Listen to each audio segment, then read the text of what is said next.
2025ஆம் ஆண்டு மார்ச் 14ஆம் தேதி தெலுங்குல நானி தயாரிப்பில் வெளியான திரைப்படம் தான் கோர்ட் ஸ்டேட் வெர்சஸ் எ நோபடி அப்படின்ற திரைப்படம்.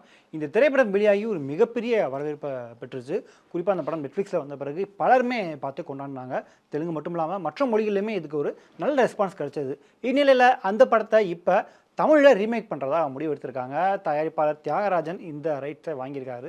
ஸோ அதுபடி இப்போ அந்த ஸ்கிரிப்டில் யார் யாரெல்லாம் நடிக்க போகிறாங்க அப்படின்ற தகவல் கொஞ்சம் கொஞ்சமாக வெளியே இருக்குது. ஹீரோயின் அந்த கதாபாத்திரத்தில் வந்து 5 ஸ்டார் கதிரேசன், அதாவது தயாரிப்பாளர் 5 ஸ்டார் கதிரேசனுடைய மகன் கிருத்திக்கும் அந்த ஹீரோயினா தேவயானியுடைய மகள் இனியாவும் நடிக்க போகிறாங்களாம். ஸோ அதில் முக்கியமான லீட் கேரக்டரில் வந்து இந்த பிரியதர்ஷி அவருடைய கேரக்டரில் நடிகர் பிரசாந்த் நடிக்க போகிறாரும். சாய்குமார் கதாபாத்திரத்தில் தியாகராஜனே நடிக்கிறாரு அப்படின்ற மாதிரியான தகவல் வெளியாகிருக்கு. இது சம்மந்தமாக இன்னும் அஃபிஷியல் அப்டேட் எதுவுமே வரல. பட் இதில் தியாகராஜன் அதை வாங்கிட்டாரு, கூடிய சீக்கிரமே இதை படமாக பண்ண போகிறாங்க அப்படின்ற தகவல்கள் வெளியாகிட்டு இருக்கு. ஸோ இந்த நியூஸ் பற்றி நீங்கள் என்ன நினைக்கிறீங்க அப்படின்ற உங்களுடைய கருத்துக்களை மறக்காம கீழே கமெண்ட் பண்ணுங்கள்.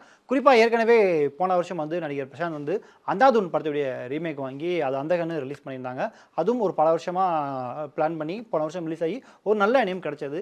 ஸோ அந்த வருஷத்தில் இப்போ இந்த படமும் பிரசாந்துக்கு ஒரு வெற்றி திரைப்படமாக அமையுமா அப்படிங்கிறத நம்ம பொறுத்து இருந்து பார்க்கலாம்.